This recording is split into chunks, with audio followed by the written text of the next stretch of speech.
Mañana conmemoramos otro aniversario de nuestra independencia, por eso en nuestra editorial filosófica, en Las Sofistas, hablamos de la libertad, de la autonomía.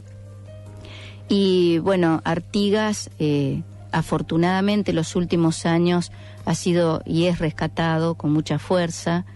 Y bueno, te hemos invitado para que nos hables de él y de la creación de la Liga de los Pueblos Libres.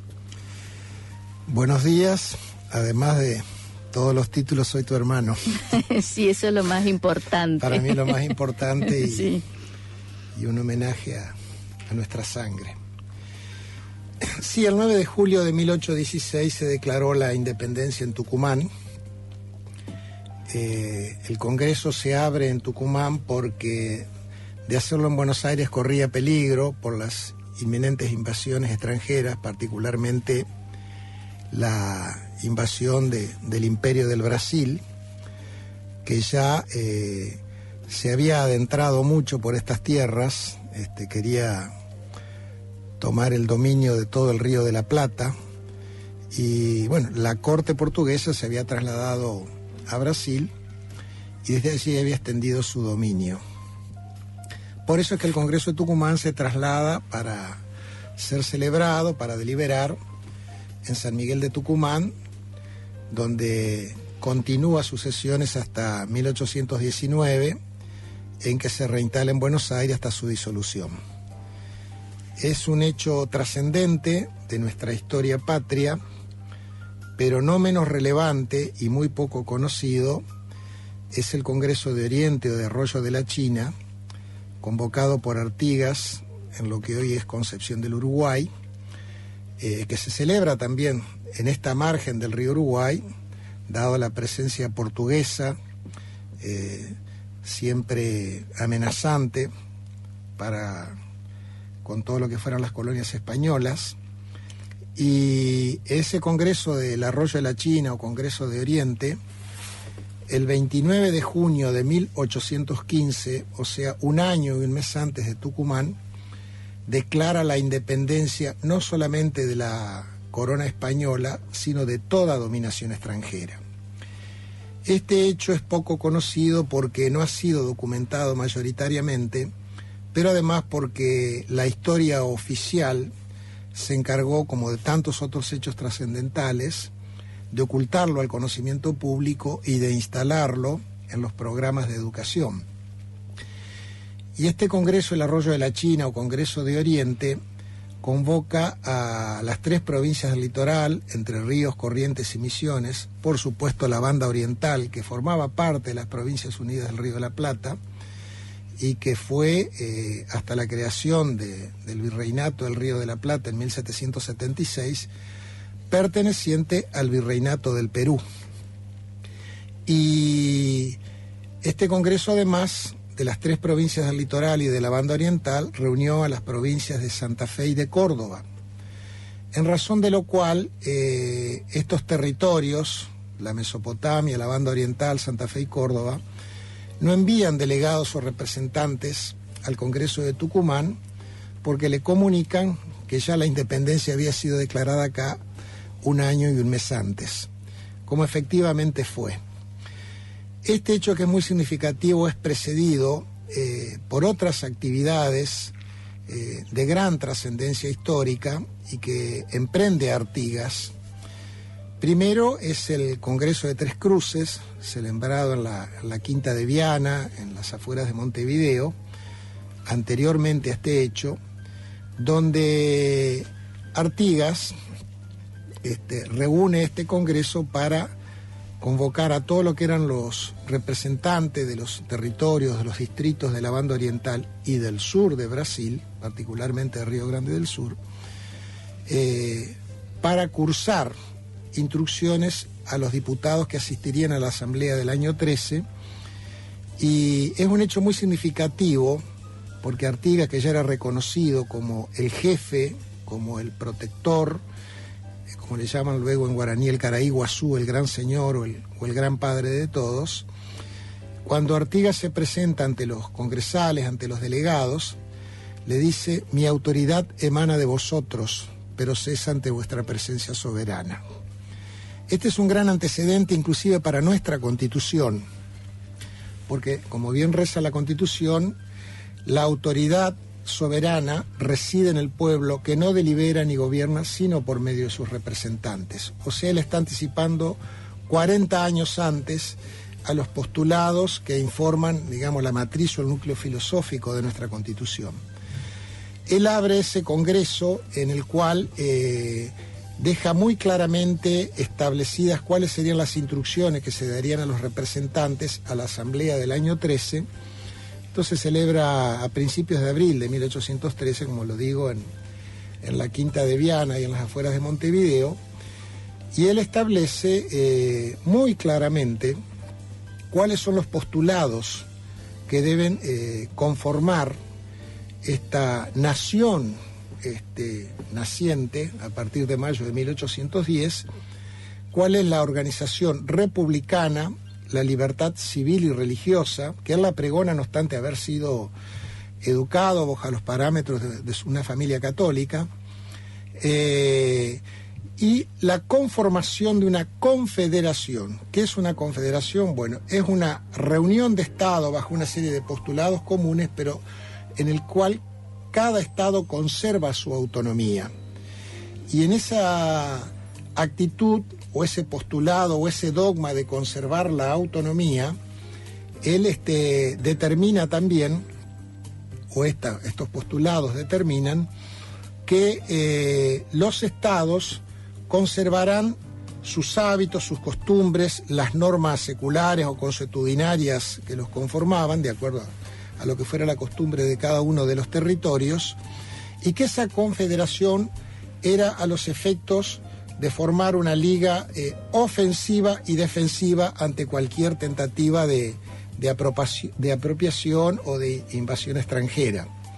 Pero que una vez superada la guerra, una vez establecido el poderío de esta nación que estaba en sus gérmenes, sí se formaría la federación, bajo una constitución, bajo el imperio de una ley, bajo un Estado federal en el cual las provincias o los estados que lo constituyeran iban solamente a delegar el poder a un gobierno central a los efectos del manejo de las relaciones exteriores y lo que sería la representación institucional de un gran Estado nacional, pero conservando cada una de las provincias su autonomía, e inclusive postulaba con mucho énfasis que la capital debía estar fuera de Buenos Aires, o sea, la capital no podía estar en Buenos Aires. Bueno, dicho esto, Artigas se retira de esa asamblea o de ese congreso, porque como él bien dice, mi autoridad emana de vosotros, pero cede ante vuestro poder soberano. Y es importante destacar esto, porque acá también germina la división de poderes, que él postula, que los poderes deben ser independientes, inclusive para que el poder civil esté por encima de la dominación o del ocasional poder militar que pudiera estar gobernando, como era habitual en aquellos tiempos, dadas las circunstancias que se vivían. O sea, un instinto y un dogma republicano que él lo tiene absolutamente muy marcado, y acá tenemos también un germen de lo que es el poder ejecutivo y el poder legislativo. O sea, la soberanía del pueblo que estaba en esos diputados que representaban sus territorios era la que iba a dictar las leyes, lo que iba a dictar los reglamentos, y el poder ejecutivo, en este caso que sería Artigas, sería el encargado de cumplirlo, entre los cuales estaba la defensa de los territorios, reitero, muy amenazados por la corona portuguesa trasladada al Imperio del Brasil, que luego culmina en la Guerra del Brasil, que recién cesa en 1827. El Uruguay había sido abandonado a su suerte, y luego de esta guerra con el Imperio del Brasil, recién el Uruguay en 1828 puede declarar su independencia.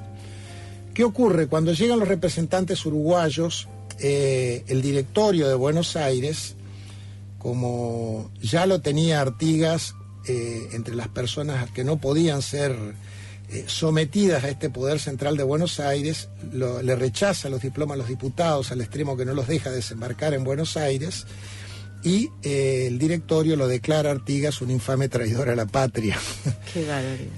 Realmente, esta actitud centralista del puerto de Buenos Aires, que es el que congregaba los mayores recursos, como siempre ha sucedido hasta nuestros días, era inconveniente para los intereses de Buenos Aires. Incluso Artigas proponía, dado que Montevideo estaba bajo el mando del nuevo virrey, no nos olvidemos que después de mayo el virrey huye con el tesoro real hacia Córdoba, entonces el reino de España instala un nuevo virrey en Montevideo, que tenía también el dominio del puerto. Entonces Artigas dice que entre los postulados o entre las condiciones que debe reunir o tratar la Asamblea del año 13 es la posibilidad que los territorios interiores, puedan comerciar sin necesidad de estar pagando gabelas o impuestos, y no solamente por Buenos Aires, en razón de lo cual se activa los puertos de Colonia y de Maldonado, lo que es hoy la zona de Punta del Este. O sea, reconocía hacia el interior y hacia los estados federales, hacia las provincias. El Uruguay también era una provincia. Postula que las provincias puedan tener sus propios recursos a través de sus puertos. Y eso obviamente que era inconveniente para Buenos Aires. Todas estas circunstancias llevan a que, al ser Artigas declarado un traidor a la patria, se suceden una serie de hechos que vienen también a conformar nuestra historia, la formación de nuestra historia. Y tiene este hecho ante la pretensión de dominación de afuera muchas similitudes con lo que ocurrió en otros territorios del país al poco tiempo después, como fue el éxodo jujeño propiciado por Belgrano. A eso antecedió la actitud de Artigas con el éxodo del pueblo oriental, donde es seguido voluntariamente, no por una leva forzada, sino voluntariamente, por 16.000 paisanos, por 16.000 personas que integraban una familia, que se integran y se congregan en lo que se llama el campamento de la Yuí, en la zona de Concordia. Es el éxodo del pueblo oriental. Porque además, ¿qué había ocurrido o qué viene a ocurrir después? Que todos estos hechos que se suceden en Buenos Aires, el desconocimiento de los diputados orientales, la persecución de Artigas declarándolo traidor a la patria, la instalación del virrey de Lío en Montevideo, provocan también una serie de encuentros. Hay una gran batalla que se llama la Batalla de las Piedras, es una batalla muy relevante para el pueblo uruguayo y que trasciende obviamente a nuestra región. Todas esas circunstancias llevan a esa separación temprana, y entonces el gobierno de Buenos Aires, luego de haber sido sitiado el Lío, luego de la Batalla de las Piedras, le ofrece a Artigas declarar la independencia de la banda oriental, a lo cual Artigas se niega porque dice que la banda oriental no es un país aparte, forma parte de todas las provincias unidas del Río de la Plata, y él se niega a esa declaración de independencia, y el pueblo lo sigue y lo acompaña en todo esto.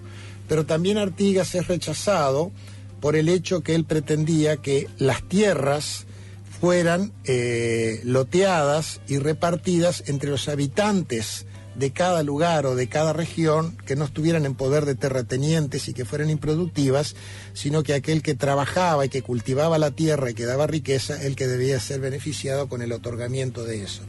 Bueno, todas estas circunstancias conllevan a la ruptura de Ramírez con Buenos Aires, de Artigas con Buenos Aires, y van generando y van reafirmando el federalismo, o sea, las autonomías, el reconocimiento de los territorios que ya antecedían a una gran nación. No nos olvidemos que cuando se habla de la Constitución Nacional se habla de los pactos preexistentes, claro, porque las provincias son anteriores a la nación. Y bueno, se declara por toda esta sucesión de hechos este Congreso del Arroyo de la China en junio de 1815, que antecede al Congreso de Tucumán y por el cual, insisto, se declara la independencia no solamente de la corona de España, sino de toda otra dominación extranjera. O sea que esto tenía que ser algo trascendente y gravitante sobre la historia y sobre la conformación institucional de lo que tendría que ser nuestro país. Yo por eso sostengo que el federalismo es una mera declaración literal en nuestra Constitución y en la letra de la Constitución, pero que en los hechos no se produce. Lo vemos hasta hoy en día. Artigas es un gran visionario, es el gran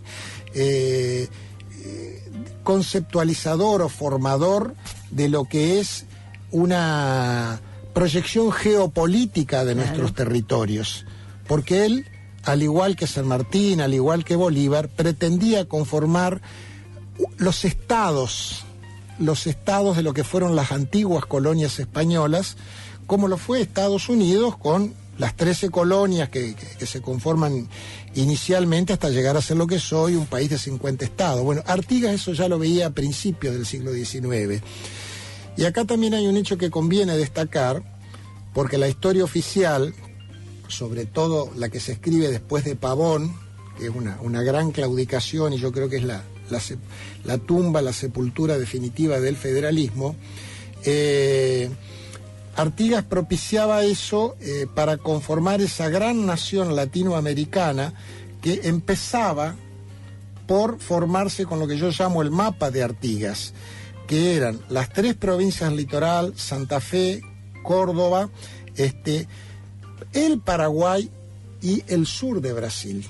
El sur de Brasil, porque él en sus incursiones jóvenes, en sus trabajos rurales, donde se hermana con el gaucho, se hermana con el indio, donde aprende a conocer a las gentes que habitaban esos territorios, él llega hasta el sur de Brasil y el Río Grande do Sul pertenecía a todo este conglomerado de provincias que tenían inclusive una identidad cultural, de tradiciones, de costumbres que aún hoy se mantiene. El mate, el caballo, las costumbres rurales, la música, la vestimenta, los hábitos, y todo esto fue defeccionando, pero no por obra de los locales, sino por esas grandes intrigas que hubo desde Buenos Aires.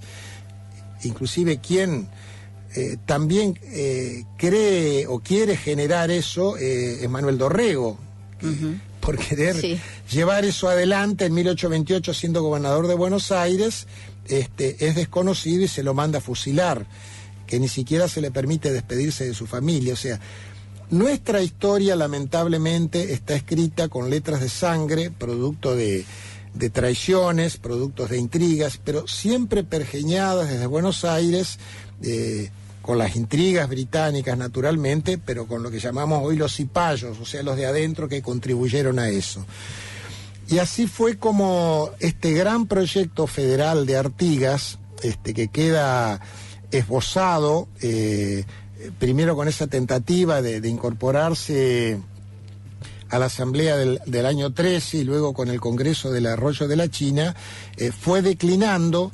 El Uruguay también es castigado al abandonárselo a su suerte, viene la invasión portuguesa y se instala lo que se llama la provincia cisplatina, que es el gobierno de la corte imperial instalada en Brasil, que se apodera del Uruguay y recién puede ser reivindicada y rescatada después de la guerra con el Imperio del Brasil, que culmina en 1827, luego de los combates en el Río de la Plata con la flota capitaneada por el almirante Brown, y la batalla definitiva, que es la batalla de Ituzaingó, que acontece en febrero de 1827 y en la cual Carlos María de Alvear se reivindica con los colores patrios, porque Carlos María de Alvear, siendo director supremo, es uno de los que se opone a Artigas, y anteriormente, en mayo,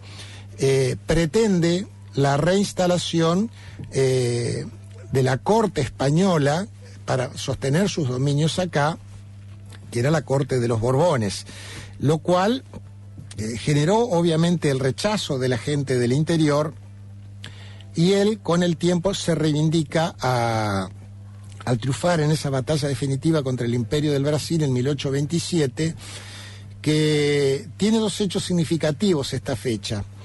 En principio porque culminada esa guerra contra el Imperio del Brasil, dicen algunos historiadores, y habría quizá que corroborarlo, pero que el armisticio para dar fin a la guerra, en vez de firmarse en Buenos Aires, se firma en la corte en Río de Janeiro y en presencia del embajador inglés. Claro.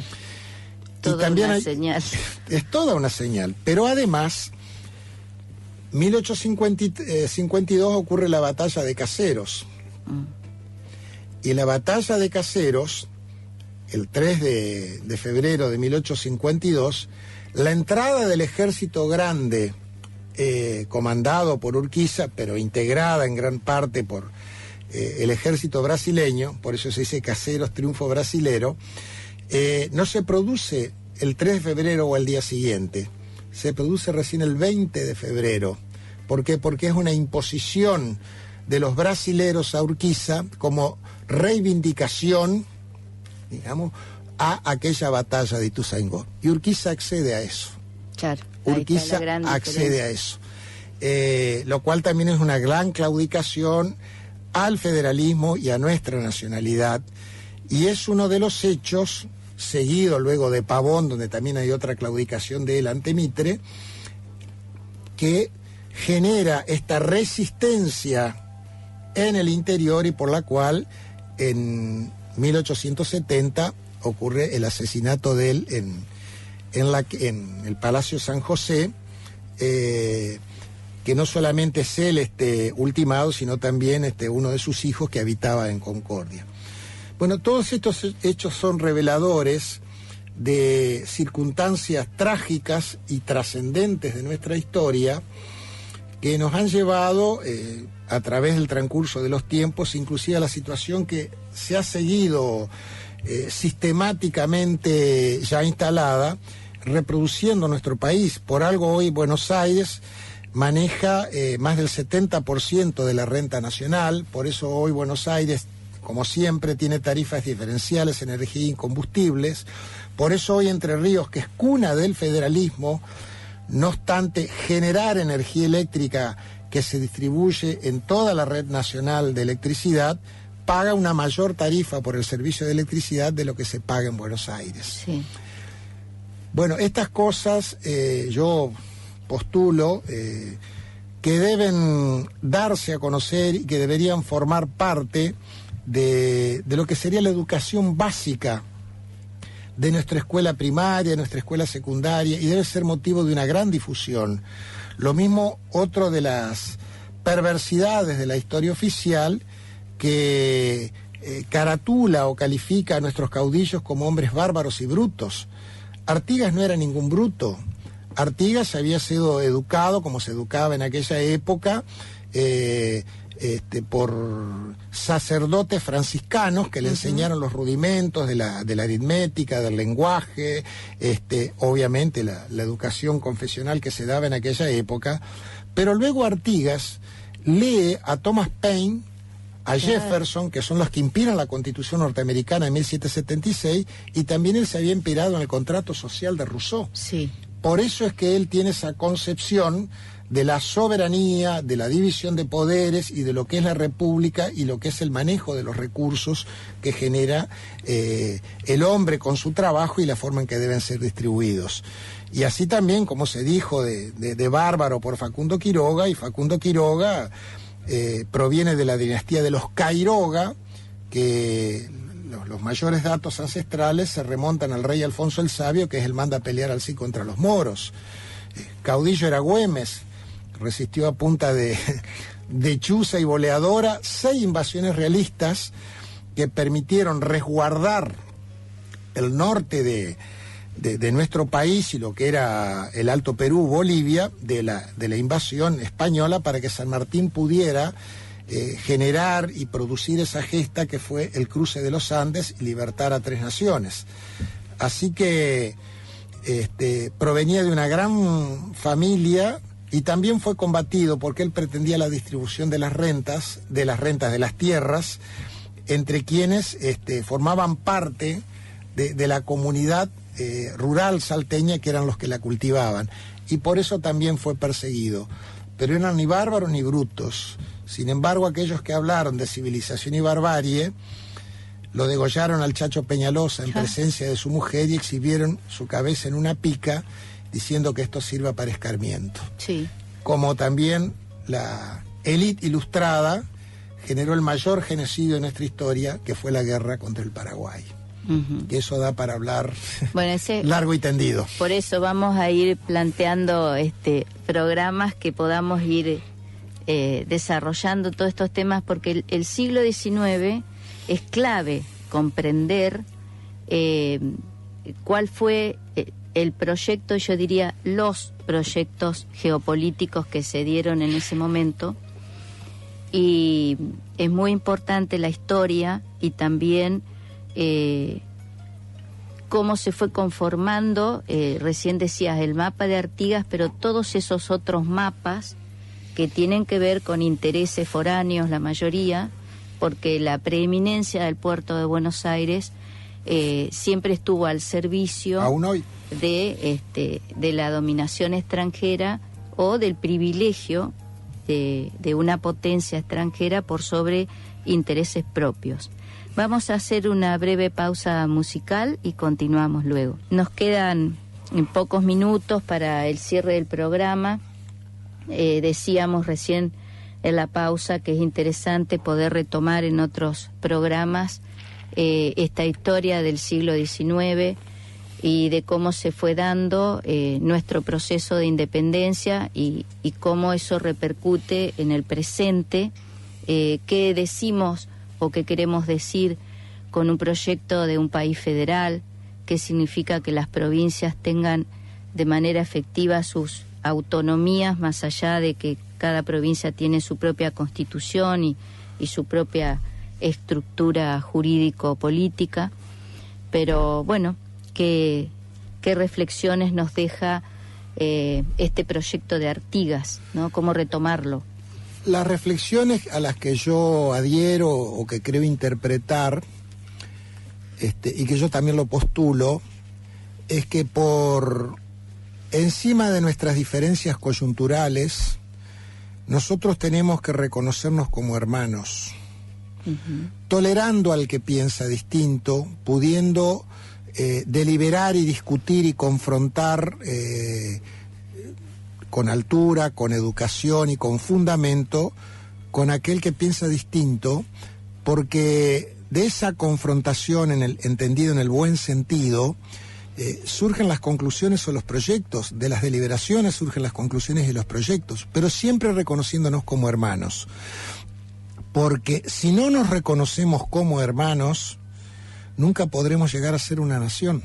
Claro. O sea, podremos ser una república políticamente organizada, con constitución, con leyes, pero no seremos una nación, porque la nación antecede a la república, es más profunda, es el sinónimo de la identidad y es visceral.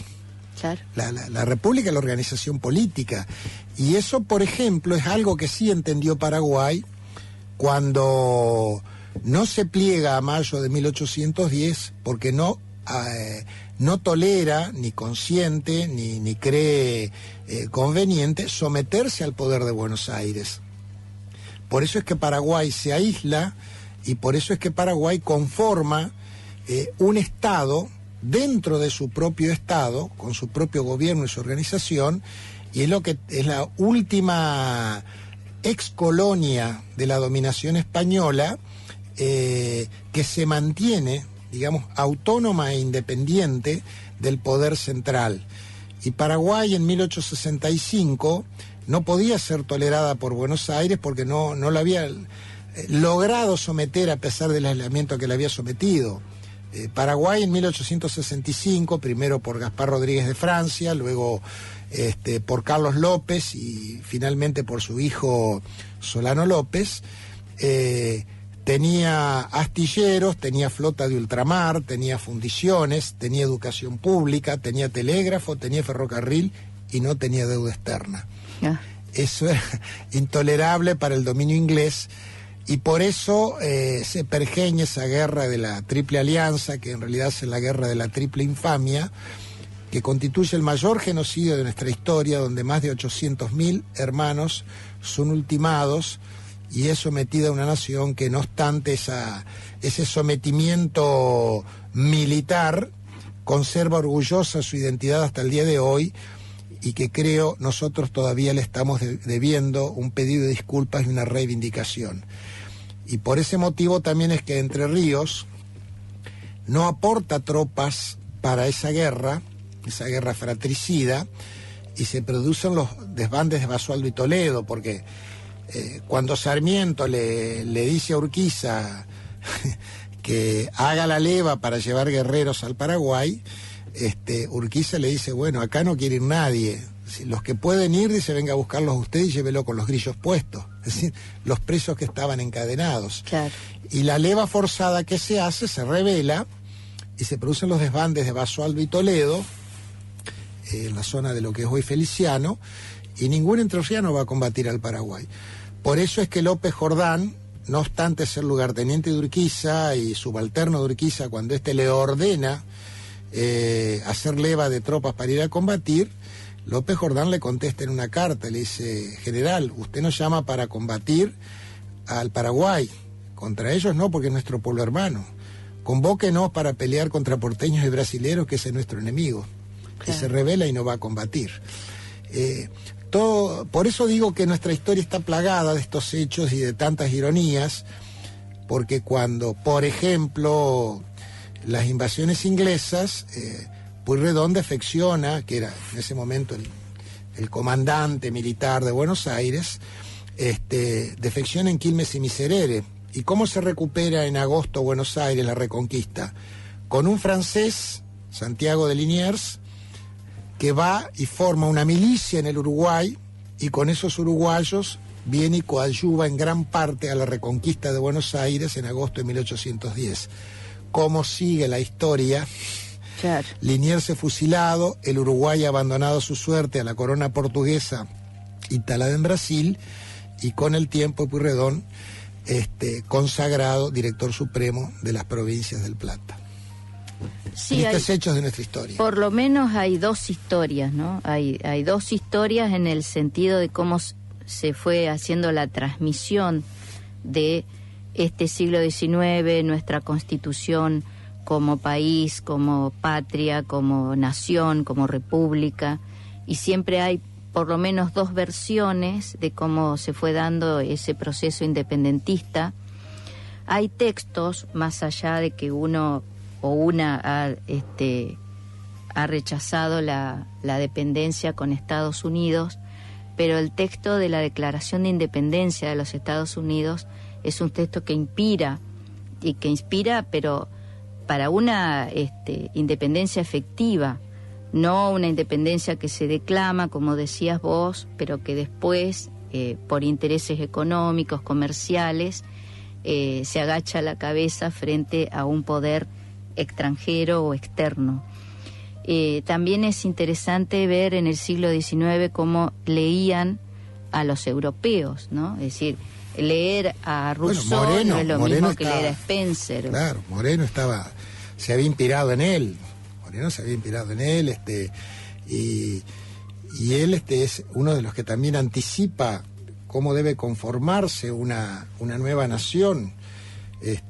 O sea, ya despojarse de la monarquía, despojarse de la realeza y conformar una república bajo esos postulados instalados por la Revolución Francesa en 1789, pero que habían sido antecedidos por esa declaración de independencia de Estados Unidos en 1776. A lo cual, vuelvo a lo dicho antes, Artigas había abrevado en esas fuentes. O sea que tenía muy claro lo que era la concepción de un Estado federal y de la conformación de una nación por todos aquellos que tenían la misma historia, los mismos antecedentes, los mismos hábitos y el mismo proyecto. Pero esto fue ultimado como después se hace con los hermanos paraguayos. Muy triste.